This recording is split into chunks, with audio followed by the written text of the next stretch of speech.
Agent Zorthal stood before the curved table where the 27 members of the Galactic Council sat. His 4 arms held different data tablets showing images of Earth. The blue planet spun slowly on the large screen behind him. Honored Council members, the humans have split the atom. They have visited their moon. Their computer networks span their world. They are ready for contact, said Zorthal. His skin changed from green to a light blue as he spoke with passion. Overseer Valaxia, the oldest member of the council, shook her feathered head. I have watched humans for 200 years. They fight wars over invisible borders. They poison their own air. Half of them starve while others throw away food. They are not ready. The council chamber fell silent. The floating lights dimmed as members began to vote. Zorthal watched with sadness as the count appeared. 16 against contact, 11 for contact. The decision was made. Humans would remain alone for another 50 years. Send more observation drones, ordered Valaxia. We will watch them grow. Perhaps next time they will be ready. On Earth, no one knew about this meeting that decided their fate. No one except Kate Miller. Kate floated inside the International Space Station, fixing a broken panel. Through her helmet, she saw something flash in the distance. It wasn't space junk or a satellite. It moved too smoothly, changed direction too quickly. Ellen, are you seeing this? She asked through her radio. In the Houston control room, Dr. Alan Wright adjusted his glasses and stared at the radar screen. I'm seeing something, but NASA's official position will be that it's nothing, just like the last 3 times. Kate frowned. I'm taking pictures anyway. 6 months later, Kate sat in Alan's basement laboratory. His walls were covered with star charts and equations. 5 other people crowded around a table. Sam Davis, the engineer, Abigail Foster, the pilot, Eric Gonzalez, the mathematician, Maya Bennett, the linguist, and Lisa Martinez, the biologist. Look at the metal composition, said Kate, pointing to the analysis of a tiny piece of debris she had secretly collected in space. It's not from Earth. We're being watched. The government knows, said Alan, running a hand through his gray hair. They've known for years. They just don't want panic. But why haven't they contacted us? Asked Maya, studying the strange symbols etched on the fragment. Sam leaned forward. Maybe they don't think we're worth talking to. The room fell silent as they considered this. Then we'll have to prove them wrong, said Kate finally. If they won't reach out to us, maybe we need to reach out to the stars ourselves. With what? Asked Eric. NASA's budget barely covers maintaining the space station. Kate smiled. Not through NASA. Not through any government. They're too slow, too cautious. We do it ourselves. You're talking about a private space program. That's impossible, said Abigail. 10 years ago, yes, said Kate. But now, there are tech billionaires launching rockets for fun. We just need to give them a reason to aim farther. Alen walked to his computer. I've been working on a propulsion theory. It's rough, but with Sam's help, we might be able to build a prototype. You're serious about this, said Lisa, looking at their determined faces. Dead serious, said Kate. We call it Project Horizon. And we keep it quiet. If we're right about being watched, we don't want to advertise what we're doing. Over the next year, their small group grew. Engineers, scientists, and dreamers joined in secret. They worked nights and weekends in private labs and remote facilities. Money came from wealthy believers who wanted to see humanity reach the stars, while the alien observers reported to their council that humans were still fighting petty wars and facing climate disasters. They missed the small but growing movement.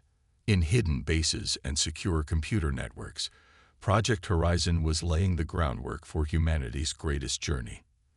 The aliens had decided humanity wasn't ready to join them among the stars. Humanity was beginning to wonder if it wanted to wait for an invitation at all. 10 years passed.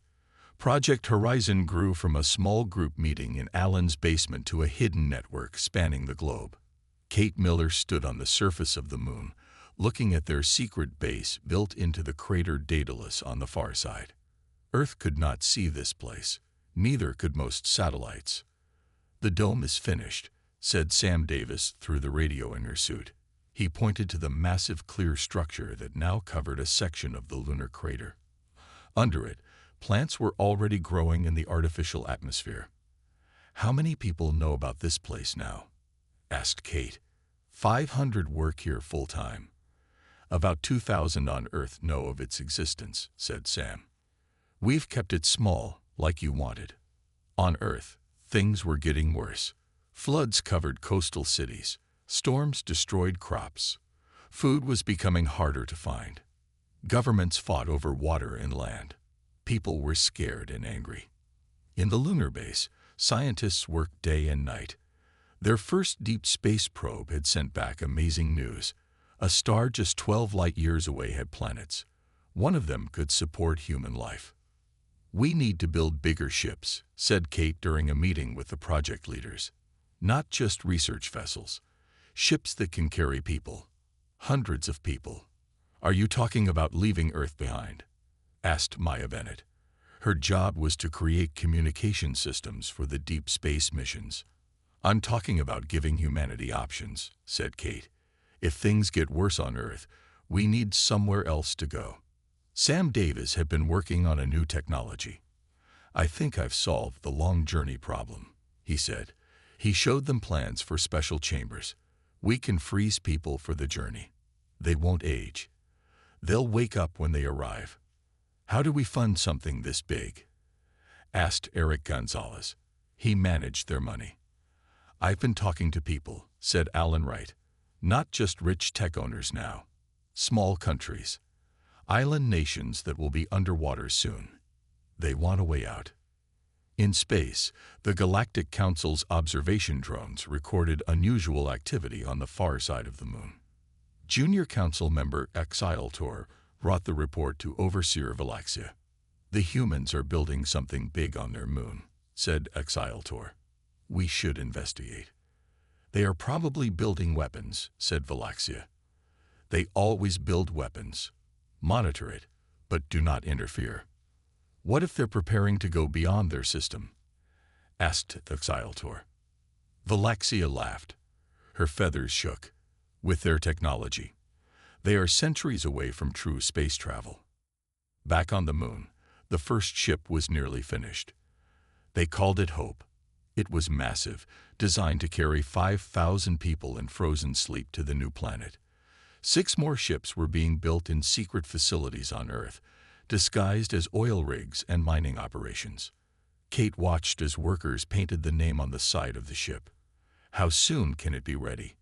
she asked Abigail Foster, who would be its captain. 3 months, said Abigail. "We're training the crew now. 50 people will stay awake in shifts to monitor systems.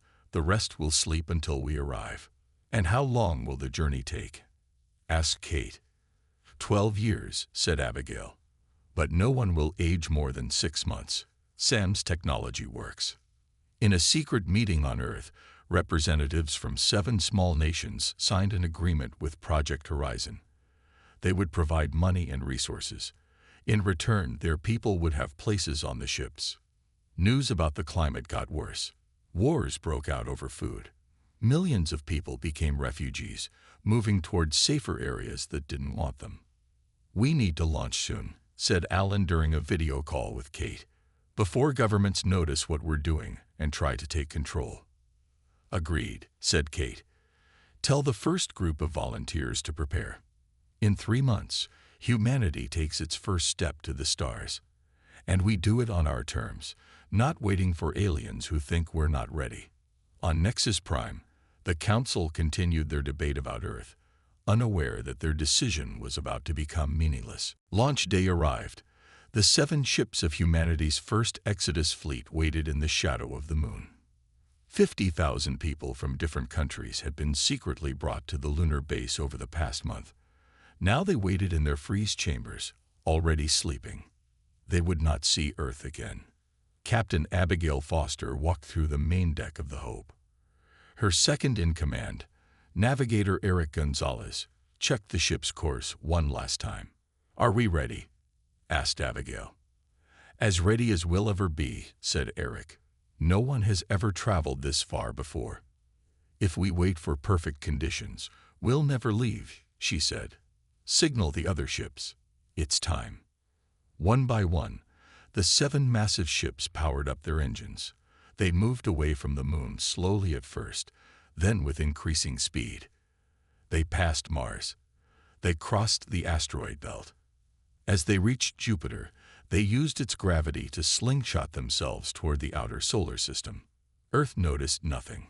Most of their satellites looked down, not up. Most space watchers were focused on the growing military satellites in low orbit.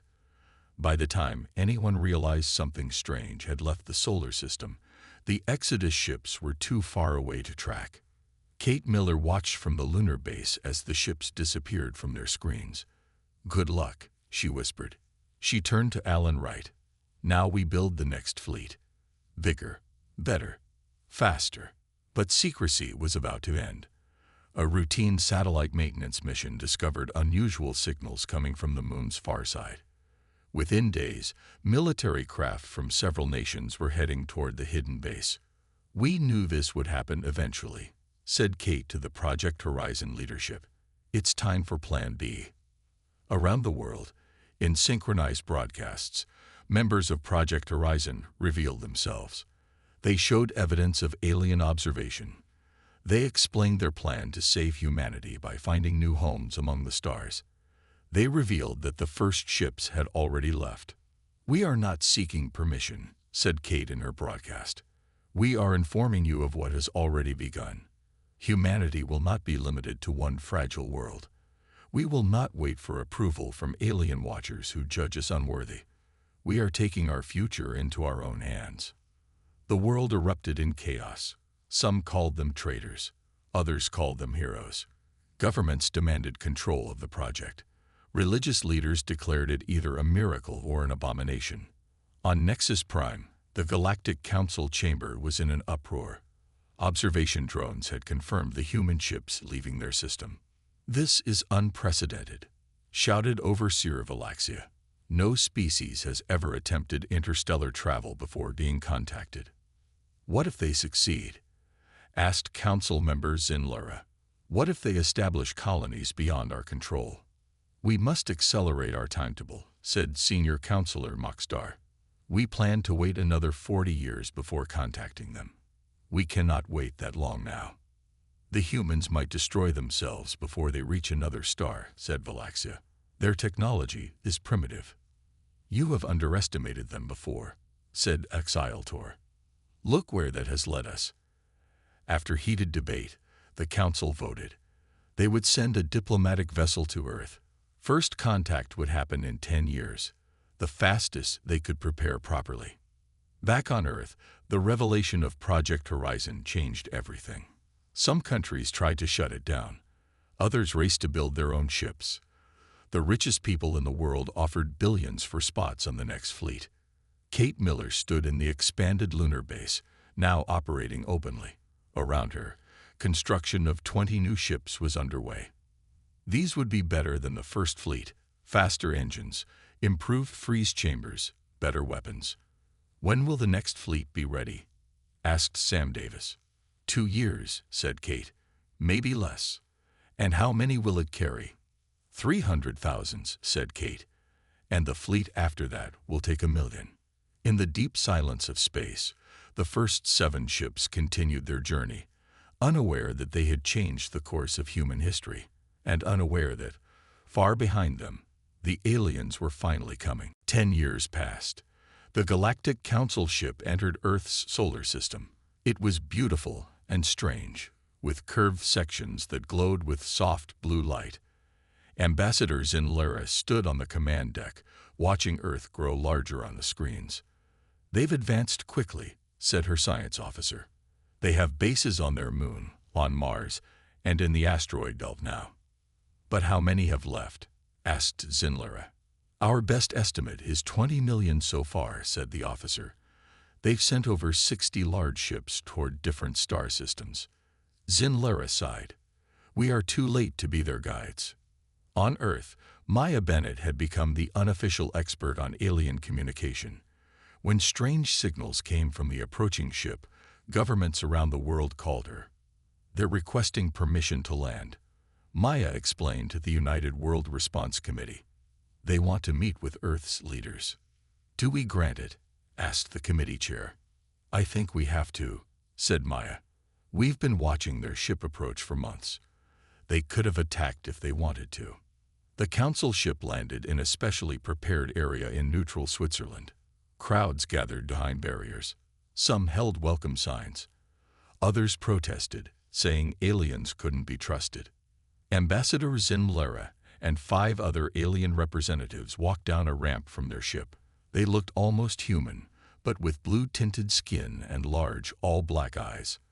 Maya Bennett was the first human to step forward and greet them. Welcome to Earth, said Maya. She had practiced her speech carefully. We have been waiting a long time to meet you. The waiting was our mistake, said Zinlera. We should have come sooner. The meeting with Earth's leaders lasted for days. The aliens offered advanced technology, medical knowledge, and membership in the Galactic Council. Some countries eagerly accepted. Others were suspicious and refused. Why should we trust you now? Asked the leader of a large nation.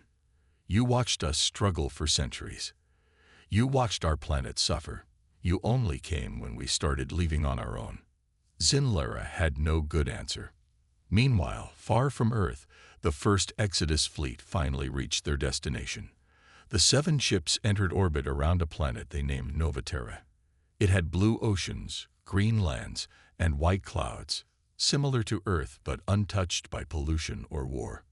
In the command center of the Hope, Captain Abigail Foster watched as the first landing team prepared to go down to the surface. They had trained for this moment for 12 years. Any signs of dangerous life? She asked the science team. Nothing that should threaten humans, said the lead scientist. There are simple animal-like creatures, but nothing with advanced intelligence. Then we begin waking the sleepers, said Abigail.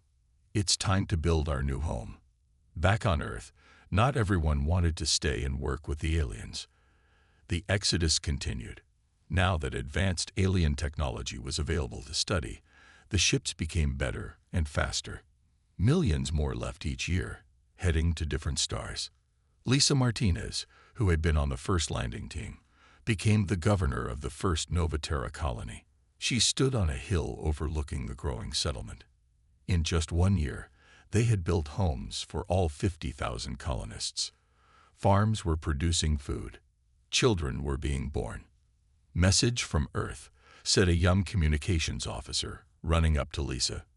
They've made contact with aliens. After all this time, said Lisa, what do they want? They're offering to help Earth. They want the colonies to return and join something called the Galactic Council. Lisa looked out at the town her people had built with their own hands. Send a message back. Tell them thank you, but we're doing fine on our own. On their ship above Earth, Zinlera received news of the response from Novaterra. They refuse our help, she told her crew. After traveling all that way, they would rather struggle alone than accept our guidance. Should we force them to join? Asked the junior officer. How? Asked Zinlera. They're spread across a dozen star systems already, and more ships leave Earth every day. We can't force an entire species to accept our help if they don't want it. 20 years after first contact, Earth was a different place. Alien technology had helped clean the air and water. New medicines cured diseases that once killed millions, but many humans continued to leave. By now, nearly 800 million had departed for colony worlds. Jordan Parker worked in a lab that studied alien technology. He was the grandson of Kate Miller, who had started Project Horizon but died before seeing all it achieved. Jordan had a different vision than the aliens who now helped run Earth. Their faster-than-light drives work on pulling ships through folds in space, he explained to his team. But I think we can push instead of pull. It would be faster and need less energy. His team worked in secret. Not all alien technology was shared freely. Some was kept from humans because the council thought they weren't ready for it. Jordan didn't agree with waiting for permission. After 3 years of work, they built a small test ship with the new drive. They called it Pathfinder.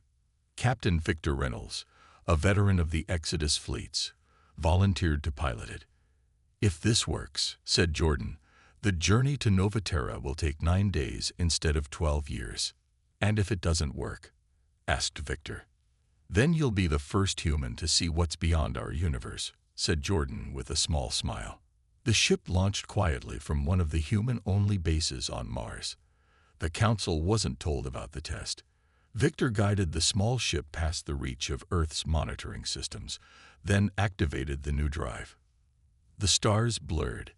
The ship shook. Victor felt like he was being pulled apart and pushed together at the same time.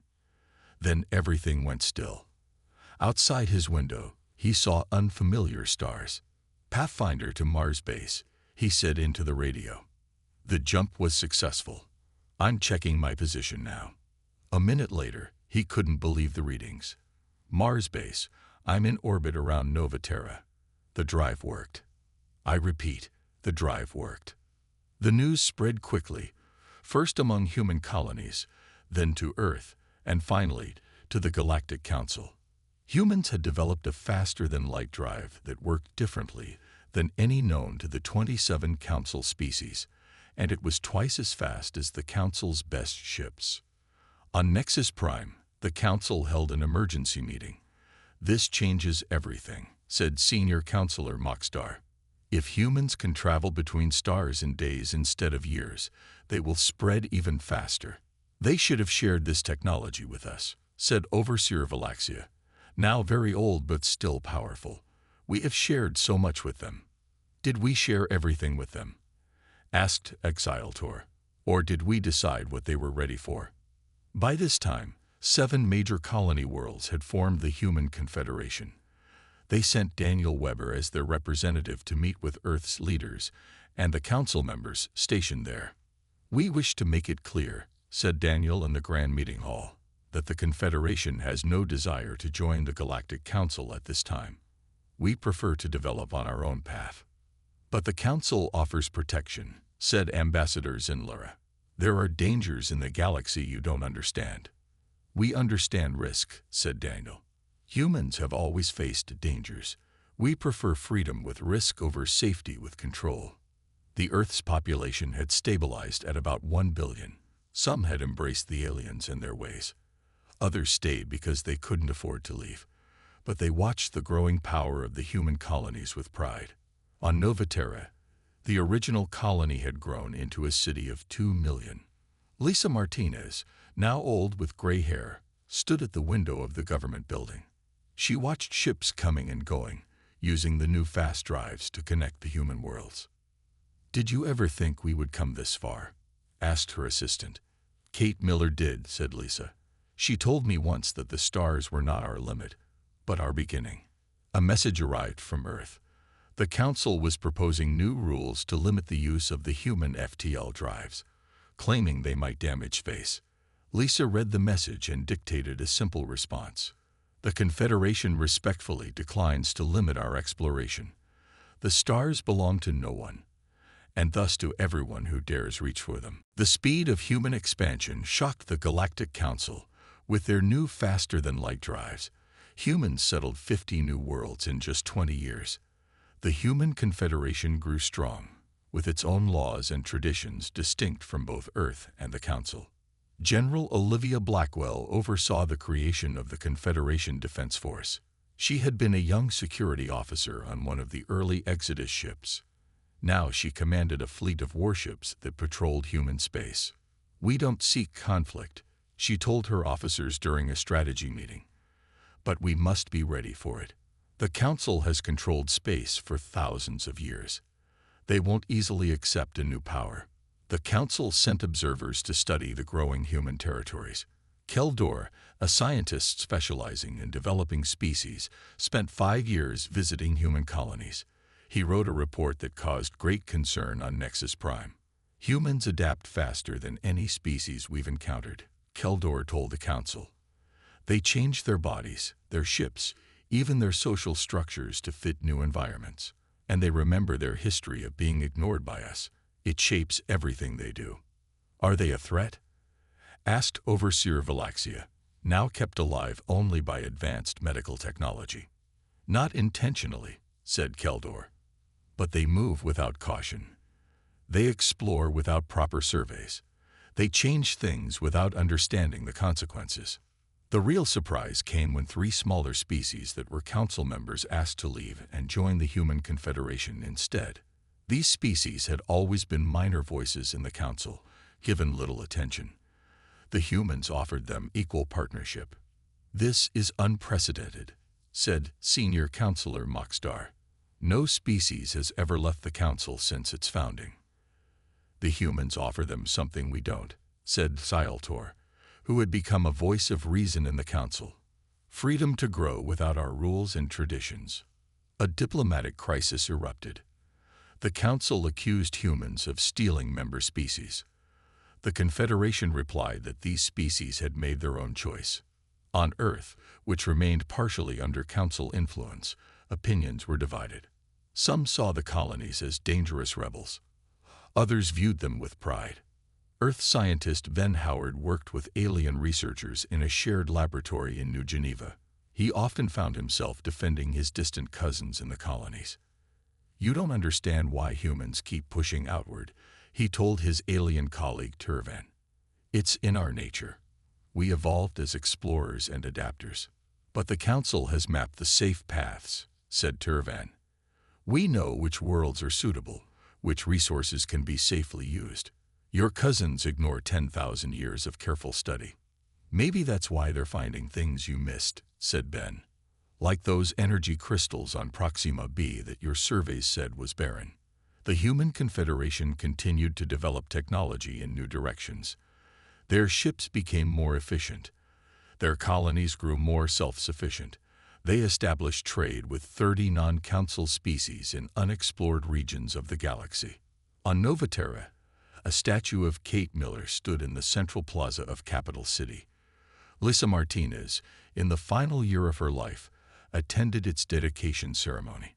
1 million people gathered to honor the woman who had started humanity's journey to the stars. She never saw this world, said Lisa in her speech.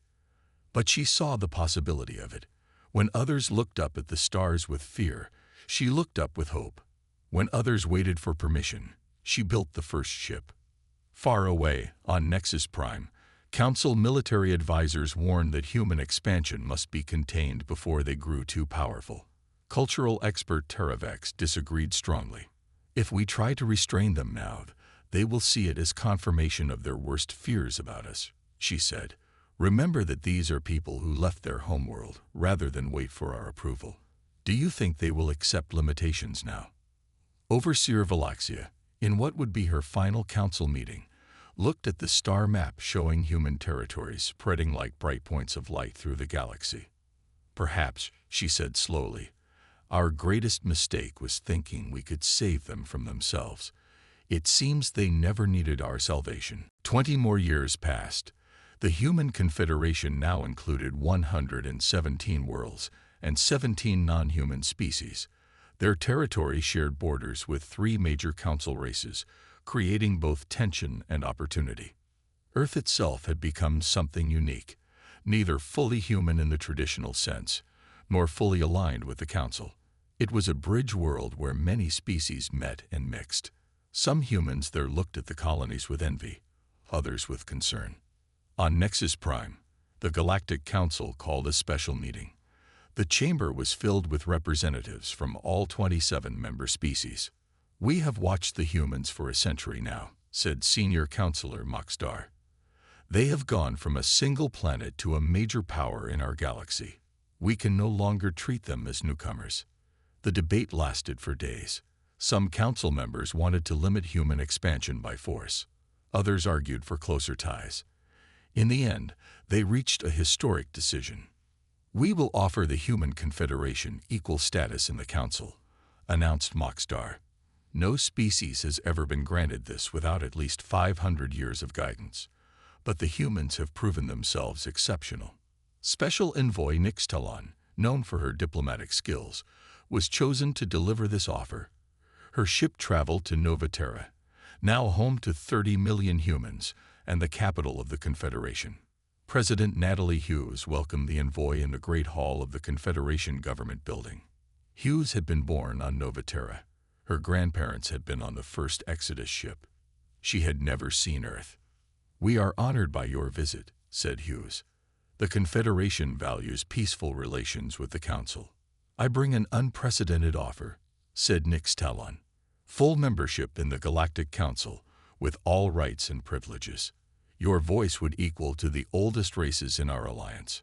President Hughes called the Confederation Assembly to consider the offer. For 3 weeks, representatives from all human worlds and their allied species discussed the proposal.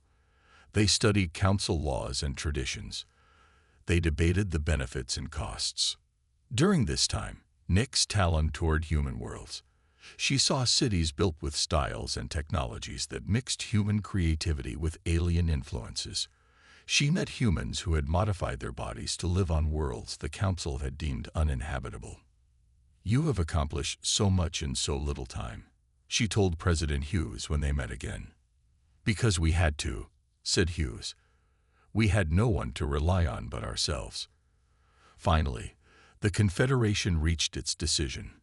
In the Grand Assembly Hall, with delegates from all 117 worlds present, President Hughes delivered their answer to Nix Talon. "We appreciate the Council's generous offer," she said, "but after careful consideration, we must respectfully decline. The stars have taught us that we thrive best when charting our own course." A murmur ran through the hall. Hughes raised her hand for silence.